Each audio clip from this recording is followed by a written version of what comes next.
Bismillah ar-Rahman ar-Rahim. Alhamdulillah wa salatu salam ala Rasulullah. We continue reading from Imam Al-Ghazali's The Jewels of the Qur'an, Jawahir al-Qur'an. And we have reached Surah At-Tawbah. And this is on page 101 of Muhammad Abul Qasim's translation. 4 verses from the Surah of Repentance. We continue with the jewels that Imam Ghazali recognized. Some of the themes are new, some of the themes are confirmed because they have been mentioned before. For example, in the previous reading from Surah Al-A'raf, the heights, verse 54 it does mention ثم استوى على العرش. God created the heavens and the earth in 6 days. ثم استوى على العرش. Translated here, then he set himself up on the throne. No matter how you translate this, it needs explanation, because time and space do not apply to Allah subhanahu wa ta'ala. They are created, and no space could contain Allah subhanahu wa ta'ala. So just don't think of a throne as a seat. So this mentions Surah Al-A'raf that we have read in the previous session. Now Surah Tawbah, this is mentioned, but in the next one, Surah Yunus, we have 18 verses. And in the first verse, which is number 3 here, إن ربكم الله الذي خلق السماوات والأرض في 6 أيام ثم استوى على العرش. Identical.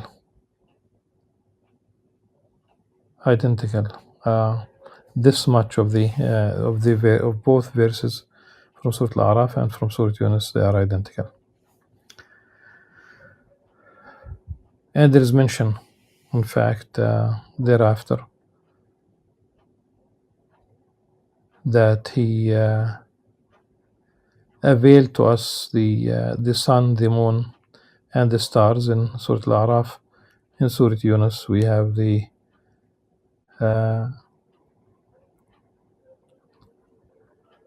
creation, making the sun and a source of light, and the moon reflecting that light, and that the moon has phases, so that we may learn how to count the years and,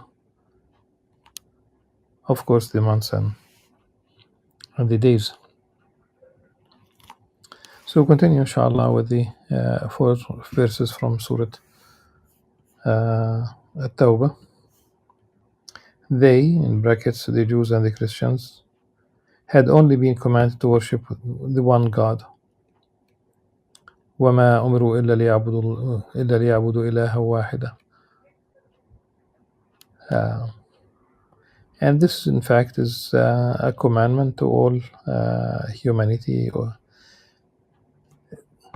in particular to the prophets. The messengers used to be sent to specific people, and with Islam, this message became universal. Everyone is invited to worship the one God, but the idea is not only saying that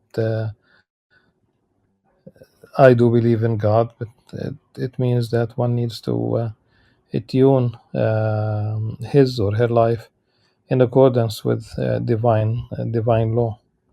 If there is something that has been dictated, then you have no choice but to follow.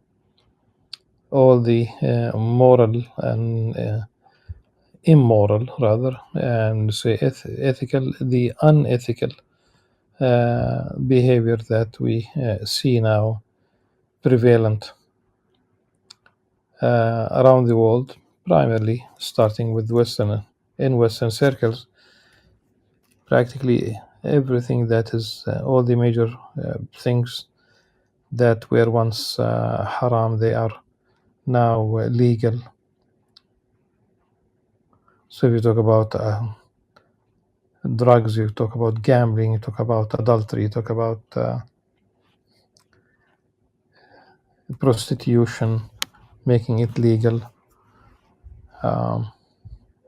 homosexuality, and now same-sex marriage. Just name it. Surrogate mothers, the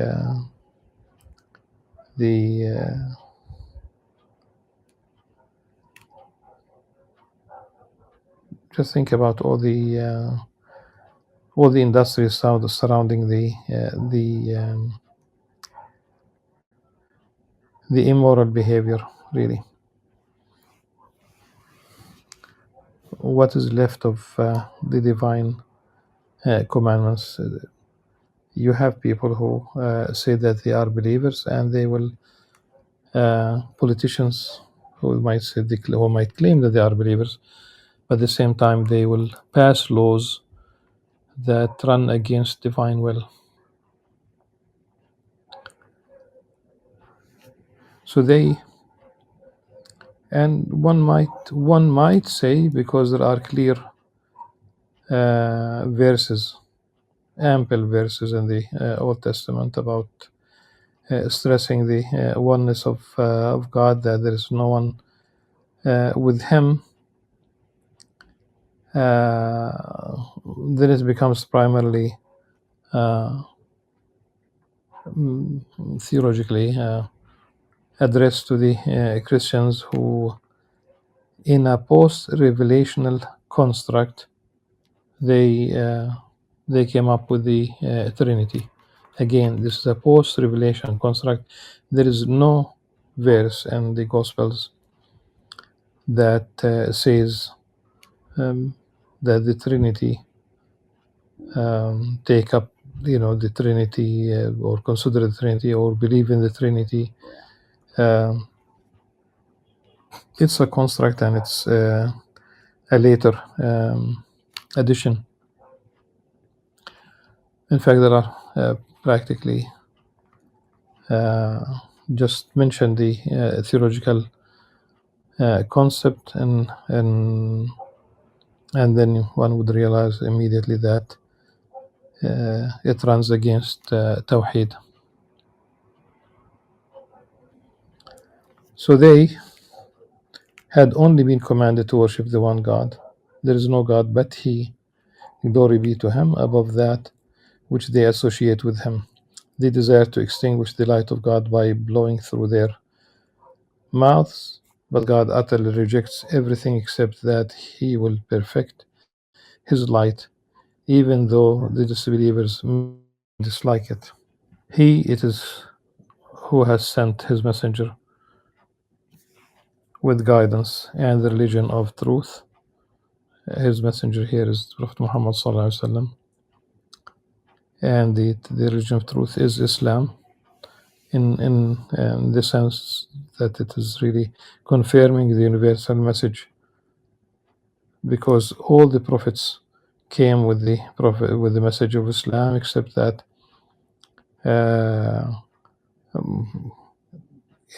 if you think about to differentiate from that which came before, theologically we should have zero differences with the people of the book. Then how to account for all these major and serious differences? It's one thing. The work of scholars, rabbis, priests, etc. People do add things. I did go to specialized libraries, primarily for Christianity, and it took about thousands upon thousands, tens of thousands, and it could be more. And in fact, if any particular Prophet shows up now on the stage of history and he looks at the books that are written in the name of the message that he brought, definitely there are things that he might not recognize, and obviously things that he will deny that he came with such messages. So the three verses that we have just read, وَمَا أُمِرُوا إِلَّا لِيَعْبُدُوا إِلَهًا وَاحِدًا لَا إِلَهَ إِلَّا هُوَ سبحانه عما يشركون يريدون أن يطفئوا نور الله بأفواههم ويأبى الله إلا أن يتم نوره ولو كره الكافرون هو الذي أرسل رسوله بالهدى ودين الحق ليظهره على الدين كله ولو كره المشركون. It's going to prevail مهيمنا above all other religions. They are not on equal footing in terms of truth. They have, the previous messages have suffered from the vagaries of transmission. Thus, this is why we have 4 Gospels rather than 1. Even if it were one, we should still scrutinize the genealogy of Jesus Christ, peace upon him, in the Gospels.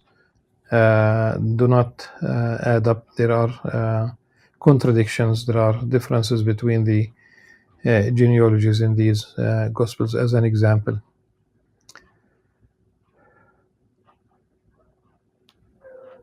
And regarding the Old Testament,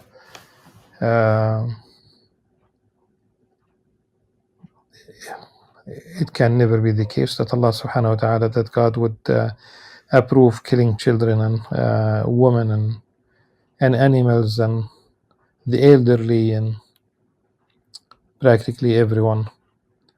Or so that's really the genocide that took place in Jericho at the hands of Joshua. I'm talking about the story in the Old Testament. I'm not talking about, I don't believe that that Allah subhanahu wa ta'ala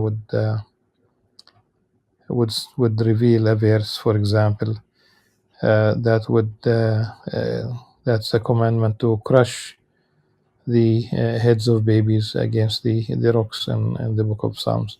That cannot be the case. So these religions theologically are not on the same level. From an Islamic perspective, Islam is the final phase of revelation. The Qur'an is the final message. And I remember once I was giving a lecture at the Tantur Ecumenical Institute, which is associated with the University of Notre Dame, a Catholic institution, but it does work in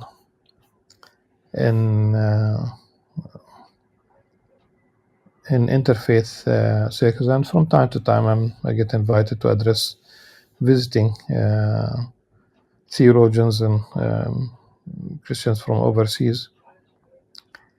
And once I was addressing theologians from Australia, and I was speaking about the final message and that the Prophet Muhammad ﷺ is the seal of the prophets. And one of those Catholic priests from Australia said, this is how he simply in a casual way, he said that this is true. No prophet emerged in these in the last 15 centuries after the death of Prophet Muhammad ﷺ. You don't count false prophets, as we call them, who show up in history from time to time. Whether it's Waco, Texas, or an Arab poet by the name of Tanabi, at the beginning of his career, if you will. That's not what we talk about.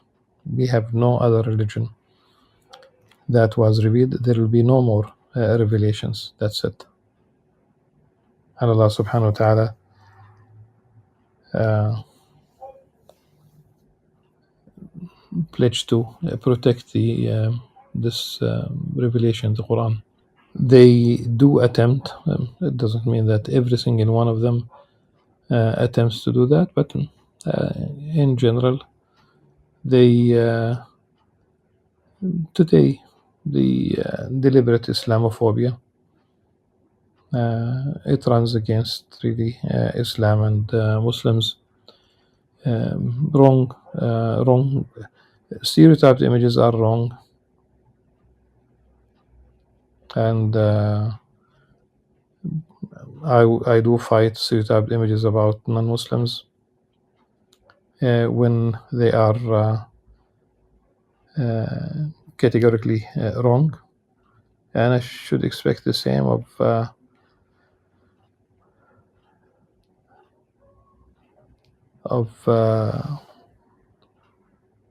theologians that belong to other religions, or they don't have to be theologians, but to fight stereotyped images against Muslims. The fourth verse included in this selection: surely it is God to whom belongs the kingdom of the heavens and the earth. He gives life and causes death. You have no friend nor helper besides God. إن الله له ملك السماوات والأرض يحيي ويميت وما لكم من دون الله من ولي ولا نصير. I simply do not try to find. There will be no ففروا إلى الله. Just simply everything you run away from it, except Allah subhanahu wa ta'ala, you run to Him. He is the helper. And there are different levels of wilaya. The general one is that it's for every Muslim. Surah Yunus, we have 18 verses. And Yunus is Jonah. I think it's very important to remember that Yunus alayhi salam, Jonah is the prophet who was swallowed by the whale, and he he supplicated, he asked Allah subhanahu wa ta'ala in the belly of the whale in darkness. He called in the darkness, La ilaha illa ant subhanaka inni kuntu min adh-dhalimin. He simply recognized the oneness of Allah subhanahu wa ta'ala, that he praising Allah subhanahu wa ta'ala and admitting committing wrong judgment. So the first selection of verses: surely your Lord is God. This is from Surah Yunus. Surely your Lord is God, who created the heavens and the earth in 6 days. Then he set himself upon the throne, regulating the affair. يدبر الأمر, everything in the universe. No one may intercede with him save with his permission. On the day of judgment, people will go to their respective prophets, and they decline to intercede. Ultimately, it is Prophet Muhammad sallallahu alaihi wasallam, but that's with the permission of Allah subhanahu wa ta'ala. That is your God, your Lord, so worship Him. Will you not then be admonished? To Him is the return of all of you. This is God's promise, which shall be fulfilled. Surely He originates the creation, then He repeats it, that He may justly reward those who believe and do good deeds. Those who disbelieve shall have a drink of boiling water. This is the meaning of Hamim, and a painful chastisement because they disbelieved.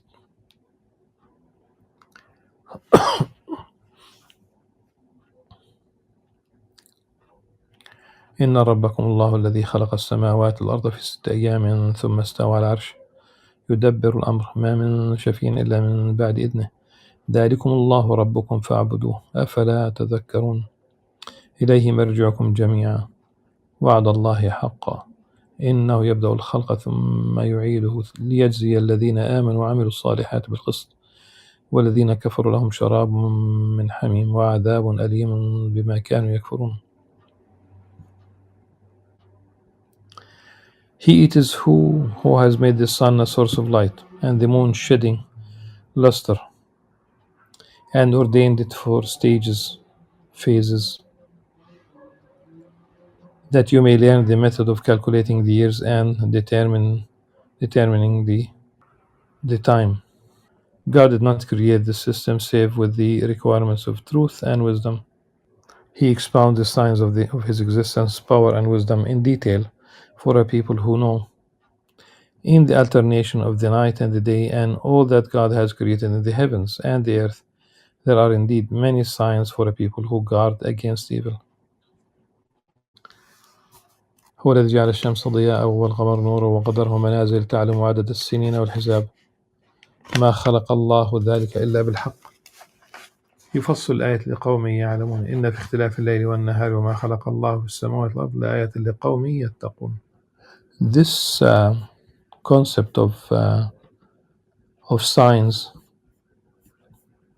in the universe, the alternating of the day and the night, but that which Allah subhanahu wa ta'ala has created in the heavens and the earth, لآيات لقوم يتقون. Here is basically one might, for example, think of يعقلون, but يتقون, it means that taqwa, being God conscientious, God fearing God, it would help one to see these signs in the universe. A Muslim would see just a little bit more than a Muslim would see the source, the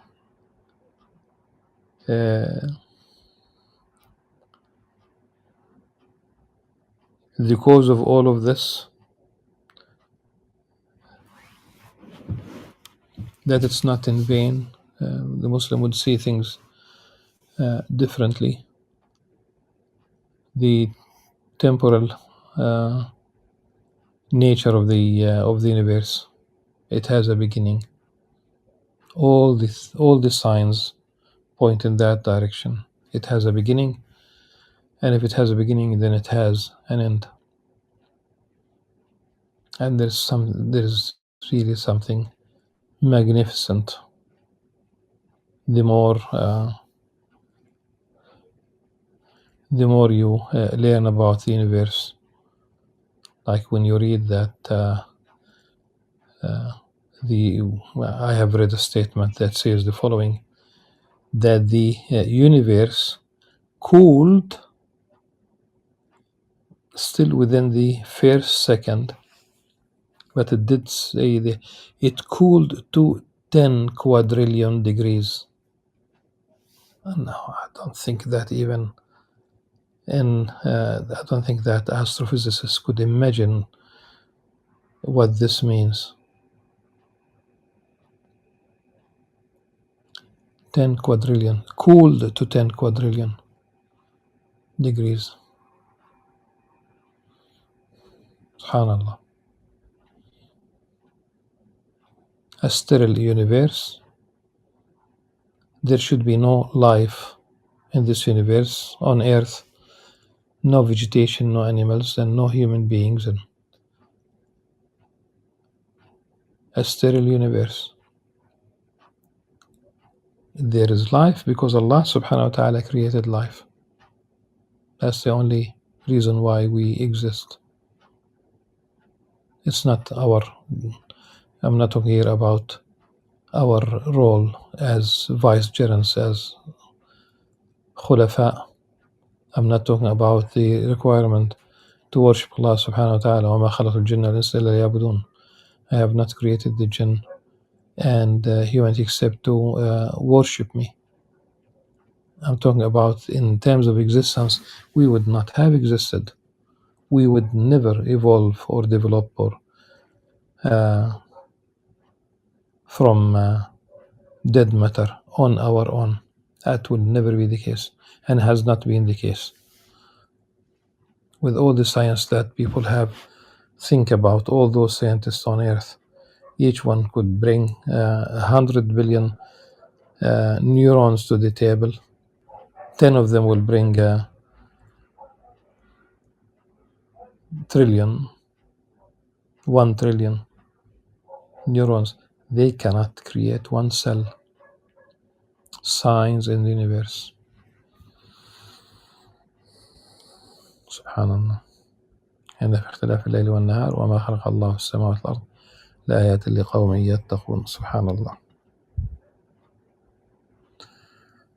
Inshallah, we'll continue with the verses from Surah Yunus in the next session. Until then, سبحانك اللهم وبحمدك أشهد أن لا إله إلا أنت أستغفرك وأتوب إليك والسلام عليكم ورحمة الله وبركاته.